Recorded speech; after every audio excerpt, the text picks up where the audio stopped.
today, Professor Alan Dershowitz.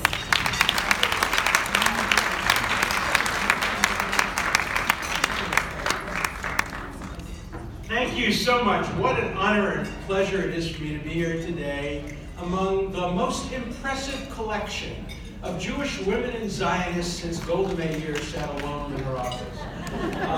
It's so nice for me to see so many people that I know from the past. I knew I was in a Hamish place when people start calling me Avi instead of Alan, because I go back more than 60 years with some of the people in this room from Camp Maple Lake, from Borough Park. So many people know my mother, so many people know my Aunt Shirley. It's really a pleasure to be here today. I feel like I'm home. So, and I apologize for my change of schedule. The New York Appellate Division ordered me to be in court today at 1:30 to argue my case. So I have to go right from here to argue my case in that distinguished court. So I want to talk today about Israel and about Shaare Zedek. Israel, as you all know, is celebrating its 70th birthday. I am leaving Israel on Sunday night. I was invited to attend the opening of the new embassy in Jerusalem. And I'm thrilled to be there. It was the right decision. For me, the definition of bipartisanship is when a candidate you didn't support does the right thing and you support that and admire it. I do that in relation to President Trump and his decision to move the embassy to Jerusalem.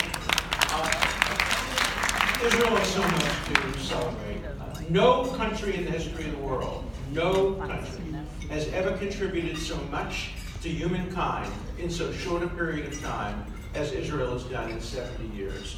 When you think of the life-saving technology, the number of people its medical research has saved, Jews, Arabs, Muslims, Christians, you name it, all over the world, no country in the world has done so much for medical science per capita, and even in absolute terms. No country has done so much for the environment with its drip technology and other environmental contributions. No country has done more in terms of innovation. And when people talk about the BDS movement, I always respond by saying, you want to really boycott Israeli products? Let me give you a list. And you're not going to be able to get out of your house in the morning if you start boycotting Israeli products. Israel has also taught the world how to fight against terrorists and terrorist nations while preserving due process and civil liberties. When Justice William Brennan, perhaps the most liberal justice ever to serve on the Supreme Court, went to Israel in the 1990s before 9/11, he came away and he said, if God forbid terrorism ever comes to our shores, a prescient comment, there's only one country from which we can learn how to balance the fight against terrorism with the preservation of civil liberties, and that's Israel. And it's just remarkable what it's done. Think of what it's done in terms of intelligence gathering. Look at just yesterday, when Israel, according to Prime Minister Benjamin Netanyahu, managed to get into the most secret files and troves and carry out hundreds of boxes of information that prove the truth of what Prime Minister Netanyahu has been saying from the podium of the United Nations for so many years. And some of the countries are now poo-pooing and saying, oh, we knew this all along. Well, maybe you knew it, but you didn't tell it to your people. The American people didn't know that they were signing on to a deal with a country that was still trying to develop nuclear weapons to be mounted on rockets that could reach American soldiers and ultimately the American homeland. And Israel has performed that function, and has performed that function so well. You know, when I debated BDS at Oxford a few years ago, I challenged the students at Oxford to name a country faced with threats comparable to those faced by Israel, external and internal, that has ever had a better record of human rights, a higher compliance with the rule of law, more concerned with the lives of enemy civilians. And I said, I have all day. Shout out a country. Nobody could name a country, because there is no country in the world that has done as much as Israel to strike those appropriate balances. And they're not easy balances to strike. And no country in the world ever engages in military tactics without making mistakes. But in Israel, if a mistake is made, it goes to the courts, and they have a way of remedying So it's not so much that I'm opposed to the concept of BDS. What I'm opposed to is applying BDS to only one nation state, the nation state of the Jewish people.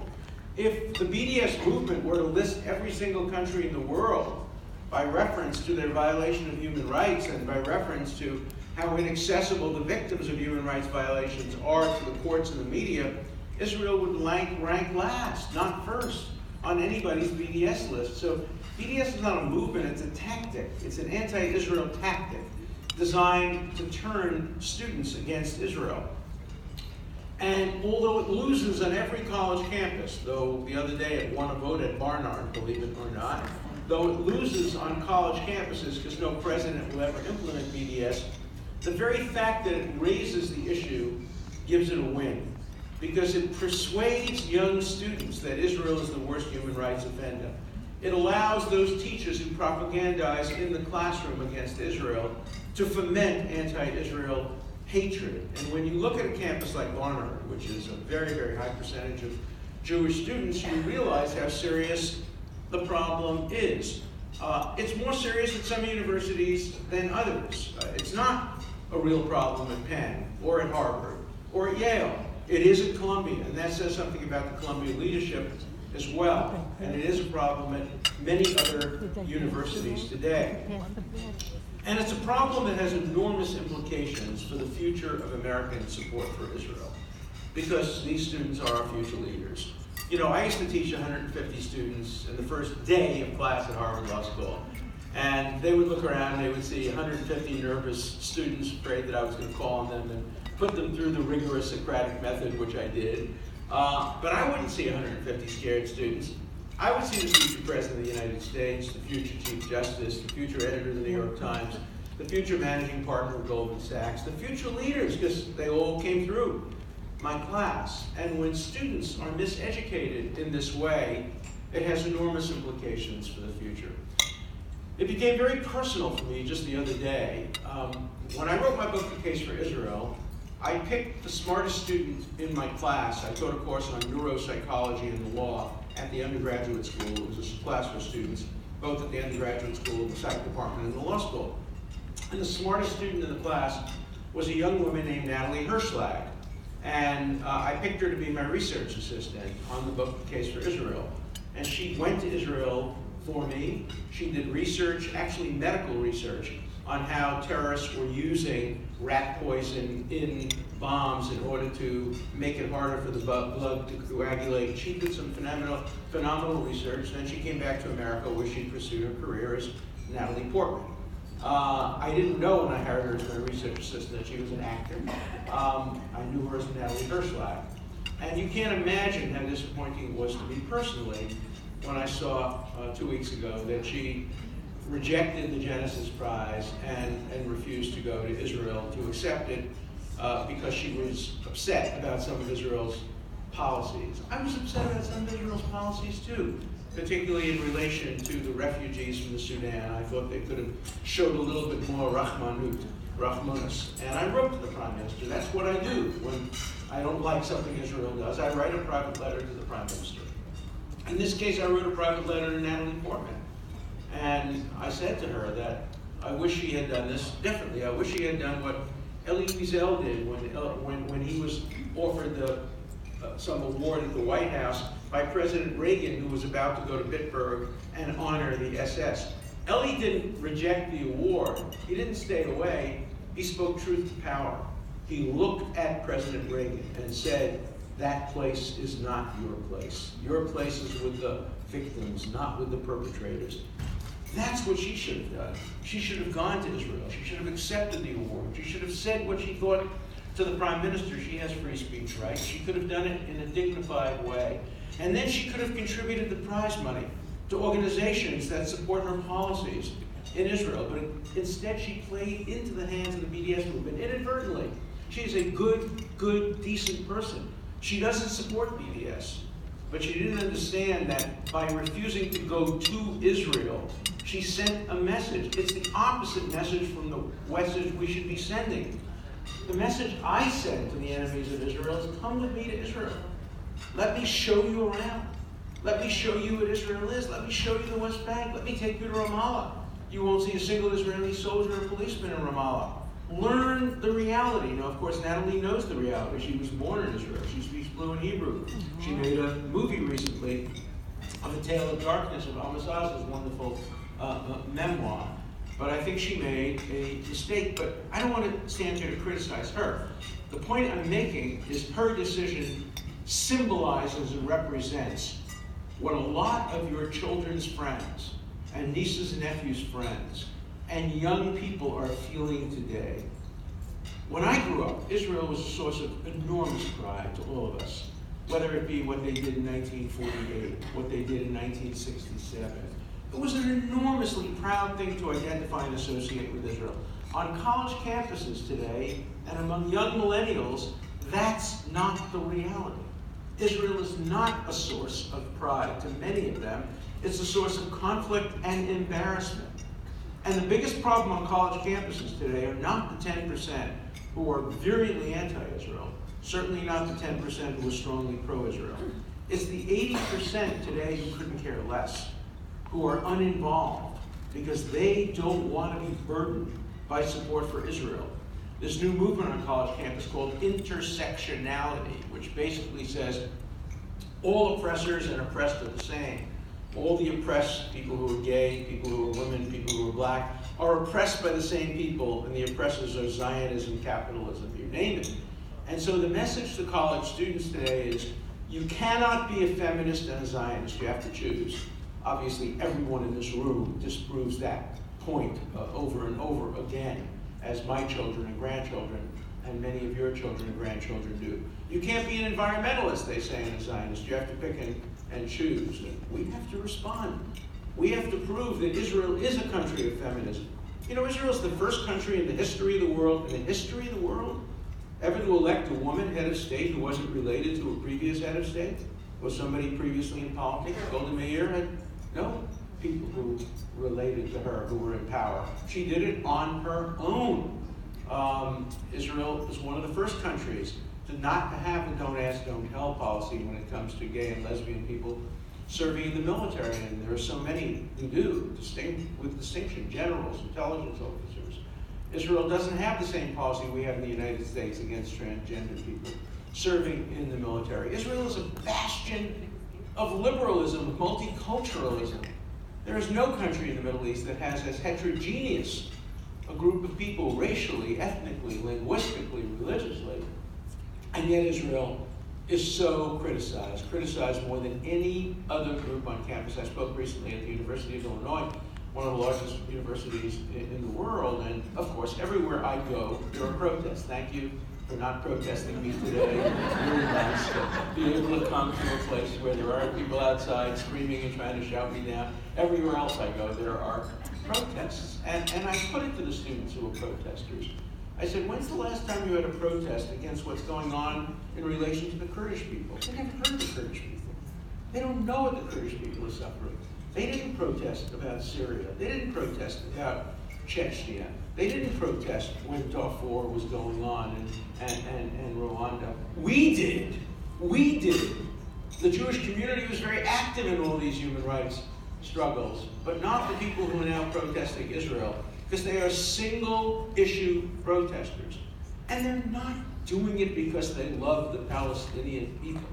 They're doing it because they hate Israel. Now, there's been some major change that's been going on in the world today.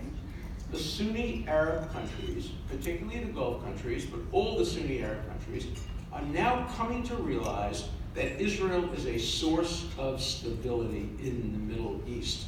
You know, we used to be able to say that if Israel were to disappear from the face of the earth, if all of Israelis suddenly went up to the moon, of course, or Mars, they'd be greeted immediately by a Chabad rabbi who would probably do this first. But if they went up to Mars and there were no Israelis, indeed no Jews in the world today, the Arab conflict, the Sunni-Shia Arab conflict would be just as great. Now we're told it would be even greater, that Israel is actually a major source of stability, that the Saudis, the Emirates, the other countries in the Gulf region look to Israel to protect it against Iran. As of yesterday, that becomes even stronger that Israel did the work of the Gulf countries in revealing the truth about the Iranian nuclear program. So there's been that major change and that major development. Recently, the new leader of Saudi Arabia was quoted. You never know whether they're quoted accurately or not, but quoted as saying, the Palestinians have to come to the bargaining table. And if they don't come to the bargaining table with Israel, we don't want to hear from them anymore. We've heard from them enough. The Palestinians have never missed an opportunity to miss an opportunity. They could have had a state in 1937 with the Peel Commission, in 1947 with the UN division, in 1967 when they went to Khartoum and issued their three famous no's, in 1991 Oslo, 2000, 2001, 2005, 2008, they always said no or they didn't respond.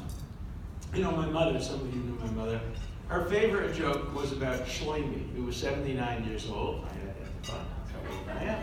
79 years old, and every day he would pray to Hashem after he davened Shachris, and he would say, Hashem, I want one thing before I turn 80. I want to win the New York lottery. Every day. Finally, on his 80th birthday, he rails to Hashem and says, God, why? Why? I beg you. I wanted one thing, to win the New York lottery. God responds, help me out a little, Shlomi. Buy a ticket. My mother loved that story because to her, the Palestinians have never bought a ticket. If they want a state, they have to come to the bargaining table. They can't be boycotting the United States and expect the United States to help them get a state. I was very honored about 2 weeks ago to be invited to the White House. Not the first time I've been invited to the White House, and it's almost always about the same subject. I have spoken about the Israel conflict with President Clinton, with President Bush, with President Obama, and now with President Trump. And I spent 2 days in the White House working with his team on the Middle East peace process, particularly with Jared Kushner, who was a student at Harvard, and I knew him. He was active in Chabad. I was the faculty advisor at Chabad, and with Jason Greenblatt and other people on the team. And they are just working their butts off and coming up with, I think, what could be a very positive proposal. Now, will the Palestinians accept it? Probably not.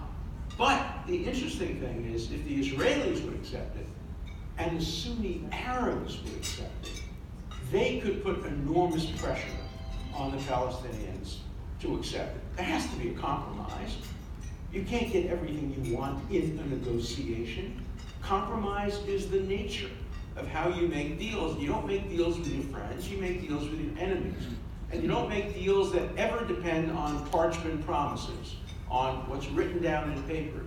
You make deals that are enforceable on the ground, that maintain an Israeli military presence, for example, in the Jordan Valley, that requires the new Palestinian state to be a disarmed state, a non-military state. Those are the kind of deals you make. You make deals that permit for swaps of land, that allow the current settlement blocks to remain part of Israel, and perhaps giving to the Palestinians some areas that are not integral to Israel today. Those are the kinds of deals that have to be made. You make a deal allowing a symbolic right of return, maybe 5,000 people who actually were in what was then Israel and had to leave under the pressures of 1948. 5,000 of them who are subject to security checks to come back and reunite with family. Probably very few would accept that. Others would accept compensation. You insist that whenever compensation is given to Palestinian refugees, also is given to Jewish refugees from the countries in which they left. The same number, 700 and something thousand. I was just in Morocco, and I'm a collector of Judaica. Morocco is a fantastic place to collect Judaica. Why? There used to be 250,000 Jews in Morocco. And what they left behind was 250,000 households full of wonderful Judaica, many of them. And they're now in the stores, but where are the Jews? They're not there. There are maybe 5,000 Jews left in Morocco. They're in Israel. They're in the United States. They're in France. They have been well integrated. They are leaders in Israel. They are leaders in the United States. Many of you know descendants of these families. They're not like the Palestinian refugees who have been used as pawns by Israel's enemies to try to create festering hatred and refuse to have a resolution. So we have some real difficult challenges ahead of us. We in this room, we know the truth. We know the emet, the veritas. We know the truth. But our grandchildren and their generation, they don't know the truth. They have a very different image. Their image of Israel is the image of Israel's soldiers firing at people trying to come over the gates of Gaza. And the media doesn't report the fact that these people were throwing firebombs and were flying kites with fire and explosives. The media doesn't report that Hamas deliberately puts children and women in the front line in order to create martyrs of them. It's been called the dead baby strategy. It's a terrible thing, particularly when you are here to celebrate a great hospital that saves lives. This is a group of people that is prepared to sacrifice their babies, their children, their women in order to get a good story on CNN or a good story in The Guardian. And they know it. They do it every 2 years. And every time it happens, Israel suffers in the world of public relations. It gets the Goldstone report. It gets other reports of that kind, which turn our students and our young people off. There's no perfect solution. Israel should never forbear from doing the right thing because it might gain them some public relations or lose them some public relations. It has to be sensitive, obviously, to Hasbara, but it can't be dominated by public relations in the policies it pursues. Recently, Rabbi Yitzhak Greenberg and a number of other of us who are staunch Zionists wrote this personal letter to the Prime Minister, urging him to do the right thing with the refugees, reminding him of the Torah, which of course tells us to be kind to strangers because we were strangers in the land of Egypt, reminding us that we are a country of refugees, both the United States and Israel, and refugee status can't be determined by the color of one's skin. And we've gotten the Prime Minister to publicly state that no legitimate refugee would ever be turned away from Israel. It's a complicated problem when you're dealing with 40,000, many of whom are economic refugees, not political refugees or refugees from imprisonment or death. These are hard questions. And to be a Zionist does not mean to accept every decision made by every government. It means to treat the government of Israel in the way many of us treat our government here. I'm critical of many things, but I regard myself as a loyal American patriot. But to be a patriot is to be critical. Criticizing Israeli policies is not anti-Semitic. If it were, the greatest concentration of anti-Semites would be living in Tel Aviv. And the most anti-Semitic paper in the world would be Haaretz. So we have to understand the difference between criticism and what Natan Sharansky calls the 3 Ds, demonization, delegitimization, and double standard. And those are the rules that we have to apply. And we have to make sure that we open our arms to critics and dissenters and not close the doors to them. These are the challenges we face today, and they're difficult challenges. By the way, it's a challenge that not only involves Israel, but it affects the future of the United States as well. I see a terribly dangerous trend occurring in this country. The left is moving further to the left, and the right is moving further to the right. And the center is weakening. And historically, Jews have been caught between the black and the red, the black of fascism and the red of communism. We have never thrived under extremes. We thrive at the center. And we have to try our best to restore the center. And today's politics have become so polarized, and so polemicized, and today's media has become an echo chamber. If you want to hear what you want to hear, you turn to one channel. If you want to hear what you don't want to hear, you turn to another channel. It's so hard to get the news. I remember watching the President's State of the Union message on 2 televisions. One was on Fox, one was on CNN. It was the same speech. And then you watch the commentators afterward, and you cannot believe you heard the same speech. They just described them completely differently. Black is white, white is black, red is pink. It's just remarkable. Where do you go to get an objective view of the news? It's very difficult. And so people ask me all the time, am I an optimist or am I a pessimist? You know, in Israel, the definition is very clear.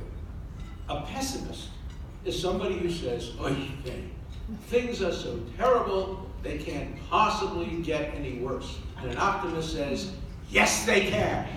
Now, I'm not that kind of an optimist. I'm an optimist. I think the circumstances are today very strong for Israel. Israel has never been diplomatically stronger, never been politically stronger, never been economically stronger, never been militarily stronger. But the risks are very great. The risks of a nuclear Iran are very great. The risks of a loss of support by Americans for Israel are very great. Just let me pause there for a second. About 7 or 8 years ago, some of you may remember, Benjamin Netanyahu, during his first term, so it's even longer ago than that, invited me to become Israel's ambassador to the United Nations. It was an incredibly great honor. I decided I could not do it because I'm an American citizen. I didn't want to ever see a situation of dual loyalty, and of course, with Obama as president and that UN declaration, there would have been, obviously, a conflict of interest. So I said no. And Bibi doesn't take no for an answer easily. He asked me to come to Israel, sit down with him. He was going to persuade me. I went there, I had dinner with him. It was like a 4-hour dinner. Twisted my arm, twisted my arm. I'm pretty persuasive too. So in the end, I couldn't do it. And I said to him, "Mr. Prime Minister, I can't accept your kind invitation to be the Israeli ambassador." By the way, they picked a phenomenal ambassador, Ron Prosor, replaced by another phenomenal ambassador, so they didn't lose anything. I said, "What else can I do for Israel?" He said, "All right, I need you to be Israel's ambassador to young Jews in America, to make sure that we never lose the support of America, because American support is as important to Israel as iron and gold." And so I've been taking that seriously, and I've been speaking on as many college campuses as I can, and hopefully getting some students to listen to me. I try to make the liberal case for Israel, the progressive case for Israel, the feminist case for Israel, the civil liberties case for Israel, the environmental case for Israel. I try to persuade young students they don't have to choose between Zionism and other progressive and liberal values. Sometimes it works, sometimes it doesn't. We all have to do that. We can never allow Israel to become a divide, a liberal-conservative divide, a Republican-Democrat divide. It's moving in that direction. We can't let that happen. We can never allow Israel to be in the situation that England is in today. Today, if Jeremy Corbyn gets elected Prime Minister of England, the country will turn against Israel. He is anti-Israel. He has been tolerating anti-Semitism. It's a terrible thing when an election determines the country's policy toward Israel. That happened in Spain, that happened in Norway. That has never been the case in the United States of America. People ask me, including a person just today, how can you remain a Democrat in light of the fact that there's so smaller support for Israel among the Democrats than the Republicans? My answer is precisely because of that. I have to remain a Democrat. I have to fight within the Democratic Party. I have to fight to make sure that Israel remains a bipartisan issue. I have to fight to make sure that people don't believe the nonsense that a liberal can't be a Zionist, and that to be a Zionist you have to be a conservative. That would send a terrible, terrible, terrible message. And there are a few issues on which even the most extreme opponents of Israel have to agree, and that is what Israel does medically. Israel is not only startup nation, it's Pikuach Nefesh nation. It is the nation that saves lives. That's its greatest export to the world, life-saving. And Shaare Zedek is at the center of that. We've heard before, and you'll hear more today, how much Shaare Zedek has influenced medical technology in the world today, from the research of my dear friend who I grew up with, Arthur Edelman, who was chairman of neonatology for many years at Shaare Zedek, to the great work they do in cardiology and other work they do. It's just remarkable. And it's so important. You sitting here today might be asking yourself, well, what can I do? My kids are pro-Israel. I don't know kids who are anti-Israel. I'll tell you what you can do. You can double your contributions to Shaare Zedek. That's what you can do.